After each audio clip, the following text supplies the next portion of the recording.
Hi everyone, I'm Golareh, and today I want to bring you a special edition of the Healing Salon in light of what's been going on with the spread of coronavirus and the effects of COVID-19 on our communities. As we continue to come to grips with the impact of this pandemic and how it has and will continue to disrupt the lives of everyone globally, we're all inevitably bound to suffer from more than our usual dose of anxiety and stress.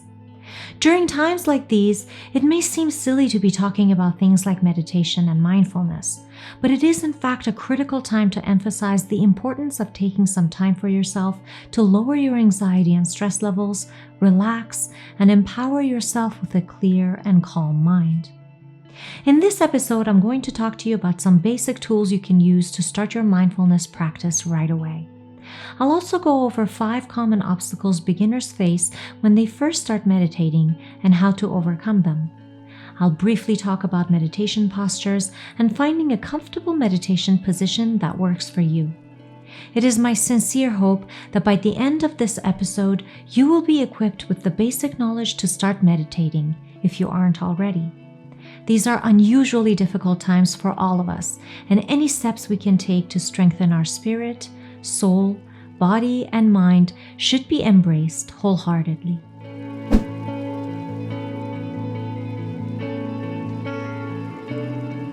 The good news is that you will notice the benefits of meditation pretty much immediately after starting your practice.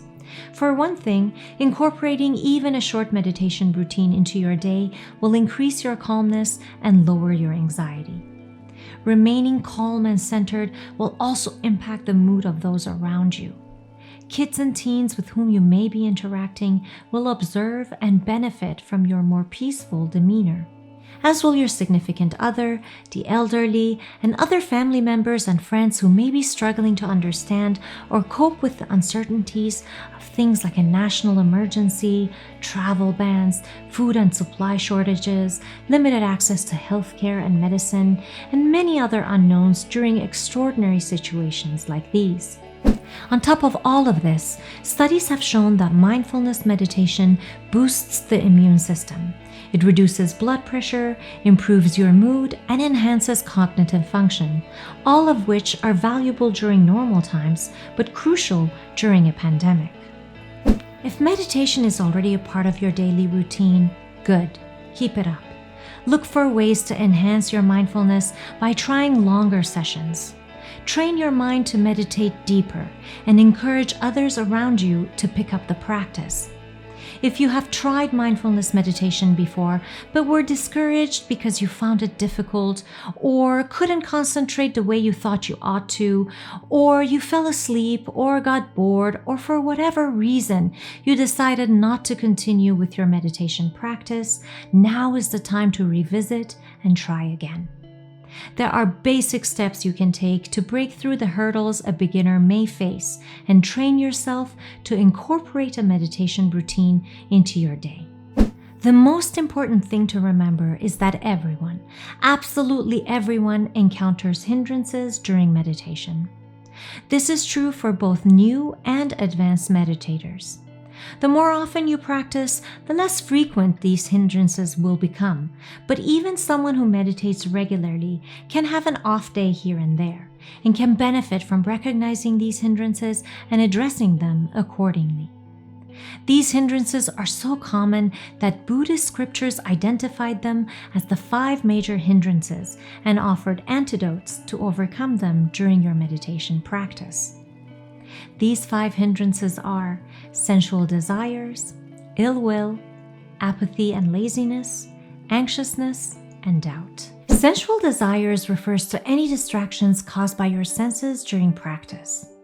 Things you see, smell, hear, taste, touch, or think can activate your sensual desires during meditation and prevent you from experiencing mindfulness.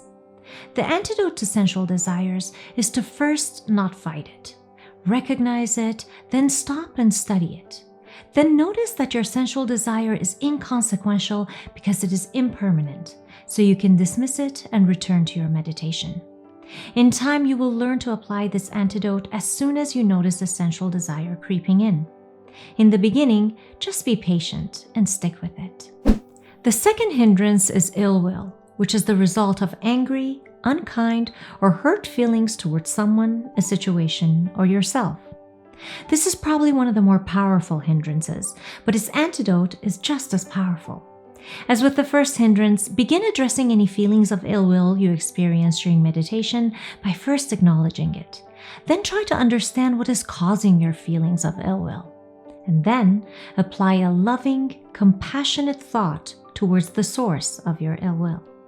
The third hindrance is apathy and laziness. This hindrance pretty much numbs your mind. It prevents you from becoming interested in your meditation. You either get bored or fall asleep, or you get bored and then fall asleep. Either way, it can prevent you from benefiting from your mindfulness meditation. The antidote to this hindrance is quite simple. Just walk away from your meditation for a bit. Open a window, go for a walk, splash some water on your face, take a break with some green tea, or anything to get you out of your boredom or laziness. Once you've taken a break, come back to your meditation, bring your attention back to your breathing, and try again. The fourth hindrance is anxiousness, which is pretty self-explanatory.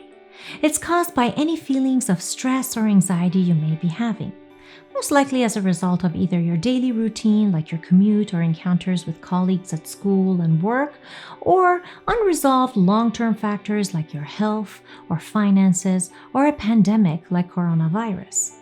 The antidote to this hindrance is to bring your focus to the present moment. You can do this by focusing on your breathing or doing a body scan to relax and enhance your awareness. The fifth hindrance is doubt, which is pretty much not having any faith or confidence in the meditation itself. This can be caused by not knowing what you should be doing during a meditation session, or not really believing that the practice is beneficial and worth your time. The antidote to doubt is probably one of the more challenging ones because it requires you to check your skepticism by educating yourself about the practice, reading testimonials from sources that you find reliable, and to a certain extent, taking on an inquisitive, curious mind. Be non-judgmental and open to change. Now that you know about these 5 hindrances, you are better equipped to understand your personal obstacles during meditation and find ways to overcome them. Just remember that like training your body, training your mind takes time. You can't become a master meditator overnight, just like you can't become a long-distance runner overnight. Meditation is a lifelong journey. As long as you meditate, you will constantly improve your mindfulness training. But you can begin to reap the benefits of meditation as soon as you begin your practice. So don't worry about becoming good at it. Just start. One more thing to consider before you start your meditation practice is your meditation posture. As a beginner, you will likely keep your meditations short, in the 10 to 20 minute range. What you want to do is find a comfortable position for that duration. So if you have knee or joint problems, aren't comfortable sitting on the floor, have a sore back, or any of that, pick a position that works best for you.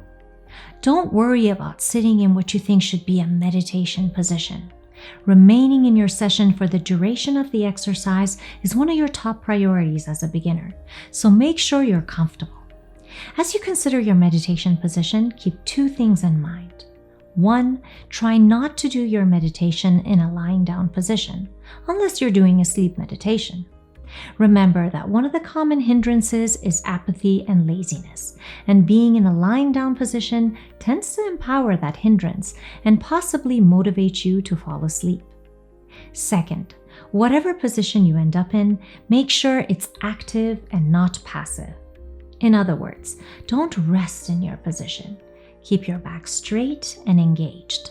This will also help you to stay focused, aware, and present during your meditation. Aside from your sitting position, there are other meditation posture techniques that you should probably follow during your session. Things like the way your head rests on your neck, the position of your tongue and jaw, your shoulders, your eyes, etc. None of it is difficult, and you shouldn't be discouraged from starting your meditation practice because of them. These are often referred to as the 7 points of meditation posture and are meant to help you achieve deeper, more mindful meditations. I'll go ahead and include a breakdown of these points of posture in this episode's description, so you can reference it when you're ready to begin your meditation practice, which I hope is very soon.